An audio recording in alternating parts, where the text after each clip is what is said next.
Mga petitioner aron ipaundang ang konstruksyon sa Samal Island Davao City Connector Bridge Project. Dako ang pagtuo nga paboran sa Korte Suprema. Gibutiag ni Dr. John Lacson, usa ka marine biologist sa Davao City nga duna nay lapad nga danyo sa marine environment tungod sa nagpadayong konstruksyon sa Samal Island Davao City Connector Project.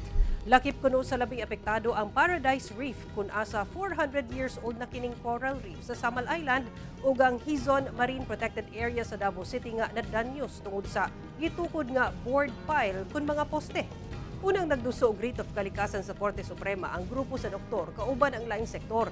Pipila ka mga residente, environmentalist group aron ipanawagan ang pagpaundang sa konstruksyon sa proyekto. Hinon giklaro ni Attorney Manuel Kibot, usa sa mga abogado sa grupo nga dili sila babag sa kalambuan o konstruksyon sa tulay. Apan buot sa grupo nga mababagan ang kasamtangang alignment niini nga giingong makaapekto sa daghang corals. Kumpiyansa ang grupo nga paboran sa Korte Suprema ang maong petisyon.